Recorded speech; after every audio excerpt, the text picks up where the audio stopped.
La falaise de Bandiangara est un haut lieu du tourisme qui fascinait des milliers de visiteurs chaque année. Une région qui regorge de nombreux sites touristiques, mais la situation sécuritaire a complètement secoué le secteur. Comme Hadi Guindo, beaucoup de promoteurs touristiques profitaient bien du dynamisme du secteur avant la crise sécuritaire au Mali. Dans ma galerie, il y a de l'artisanat. Et pendant la période touristique, les touristes venaient visiter et il y a d'autres qui achetaient aussi.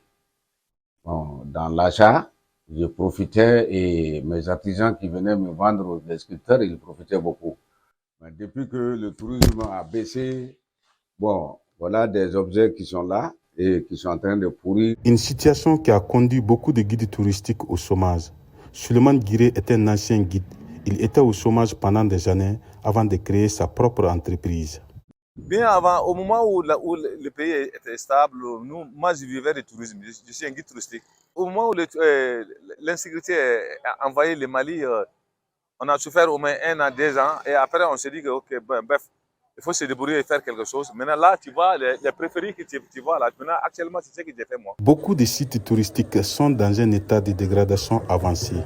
Cette année, la reprise de certaines activités touristiques au pays d'Ogon constitue un espoir pour la région. Et Rebecca Togo ne cache pas ses sentiments.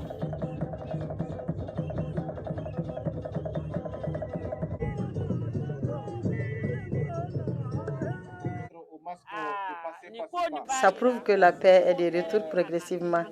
Sinon, il y a de cela quelques années, organiser un tel festival était pratiquement impossible dans notre zone ici.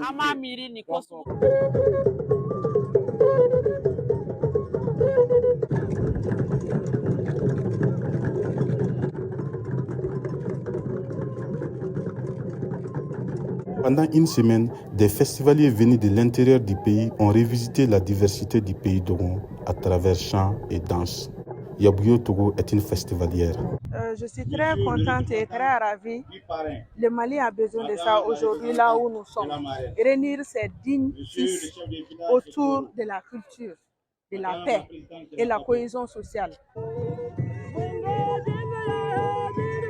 Une reprise étant souhaitée pour permettre à des milliers de touristes de revisiter la beauté du plateau d'Ogon de Sanga, les masques de Ireli et les chutes d'eau de Ndé.